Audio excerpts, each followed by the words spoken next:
Mm. Now I'm gonna go like I have a big thing on Jango Fett. Like he's my favorite, one of my favorite characters next to Boba Fett. Now they did make a game for Boba Fett. I mean Jango Fett, sorry, where it was a pretty good game, and they explained kind of how Darth Tyrannus, aka Count Dooku, hired Boba Fett on this moon. Jango Fett. Jango Fett. Oh, I like Boba Fett. Yes. How he hired Jango Fett on this moon to be the clone army, and he has an epic one-liner. The line goes, Count Dooku hires him, and Jango just goes, "I have one request on it as an add-on. I want the first clone for myself, unaltered." Count Dooku's like, "May I ask why you want this?" Jango just goes, "You might." It was awesome. Like that's how Jango and Boba are. They got these epic one-liners that they just spout out. So back to the fight scene. I keep getting sidetracked. Yeah. Now, in the game, he killed a Jedi pretty easily. He took on a whole gang by himself and blew them all away. Now, this guy's supposed to be the best bounty hunter in the galaxy. They hired him because they needed him to kill Jedi, pretty much. They needed the clones to be able to kill Jedi, which we'll go more on in Episode 3. So, this guy obviously knows how to take down Jedi. Now, I'm not saying he shouldn't have died. I'm saying he should die. But later. They should have had Mace Windu coming up to him, about to strike him. He does this, and it clashes off his armor. Boba, like, bashes him in and knocks his lightsaber away. And they have this epic hand-to-hand combat scene with these cool moves and show how badass Jango is. They could have had, like, an epic hand-to-hand combat between Jango and Mace Windu, and then kind of have, like, at one point when they're on the ground, and actually have, like, Jango winning, and then Mace, like, force grabs his lightsaber and then lops his head off. It would have shown how much more badass Jango is, and how his clones will actually be able to kill the Jedi. Rather than, oh, I'm dead. Yeah. But you got to admit, at least he died at Samuel L. Jackson's hands. Yes. Not many people can stand up to Samuel L. Jackson anyway. So. Yep. So, alright, well that's my Jango Fett rant. This whole review is a rant. So let's try to get to the story. Now the whole idea is someone's trying to assassinate Padme for some reason. At the beginning of the movie, and they're making a big deal of this, even though later through the movie it never occurs again. It happens twice, and they kind of just like, well, that story sucked. Move over, put up the next story. Love story between Anakin and Padme. Bring back the assassination plot, please. Why couldn't they had like several bounty hunters coming after Padme? Yeah, and just kind of have them on the run. Give Anakin an actual reason to be protecting her. And it kind of seems like Anakin hasn't seen her for 10 years. So, really, do they have that much in common? No. They don't even know each other that well.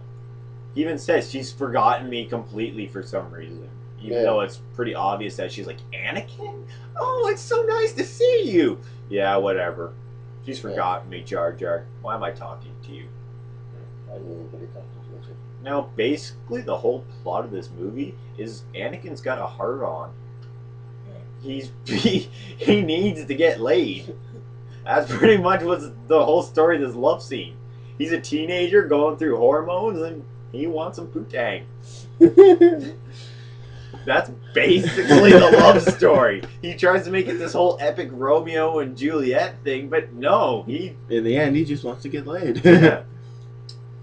So they spend like 5 minutes alone together, and they already get into the whole smoochy thing. Yeah. Which so clumsily.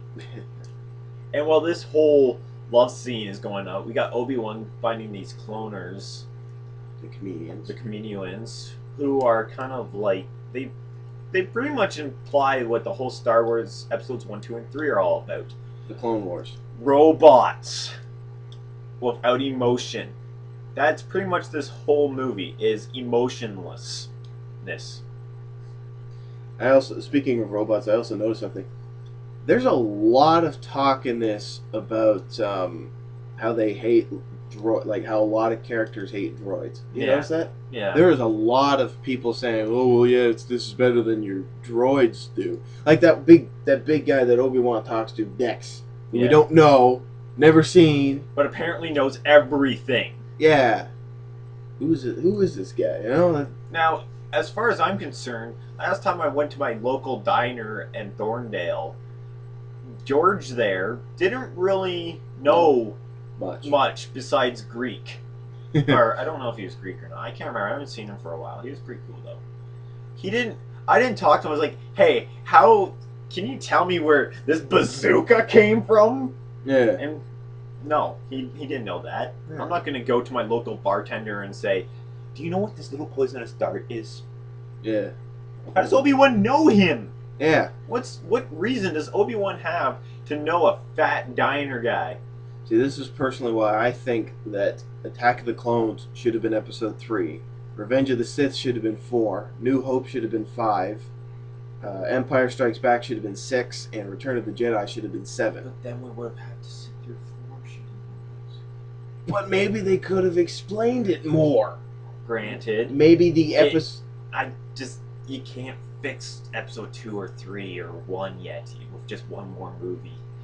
Because it's George Lucas. Do you really think he's going to make things better now? He's ruined Star Wars, pretty much. Yeah, but still, like, at least they try and explain... Yeah, okay. Sure, we have to sit through 4 shitty movies. But think about it. At least they'd be trying to explain. What if you showed you could have gotten some character development between Anakin and Obi-Wan. Exactly. We could have seen how Obi-Wan trains Anakin. In this, we didn't get any training from Obi-Wan to Anakin. Just don't do this. Don't lose this. You need kill the people. This weapon does done. Kill. But don't! No, I mean, don't kill. It's like, Obi-Wan, what are you trying to tell Anakin? Exactly. Like, no wonder the guy's confused. Now, I'm going to go through a little nerddom here again. During the love scene, when they're on the way to Naboo, Anakin finds this loophole from the Jedi Order where he's encouraged to love by saying Jedi are encouraged for passion. Passion is needed to be a Jedi. Now, right here on the internets, I have the Jedi Code, which strictly says there is no emotion, there is peace. There is no ignorance, there is knowledge. There is no passion, there is sincerity. There is no death, there is the Force. There is no passion for the Jedi Order. And Anakin can't even get the code right. Alright, now, I'm going to go over to a little thing called the Sith Code. Peace is a lie. There's only passion. Through passion, I gain strength. Through strength, I gain power. Through power, I gain victory. Through victory, my chains are broken. The Force shall set me free. And there we go. Contradiction. Now you could say that it's part of him leading into becoming Darth Vader. You could say that, but yeah, there is no actual hint at it being like that.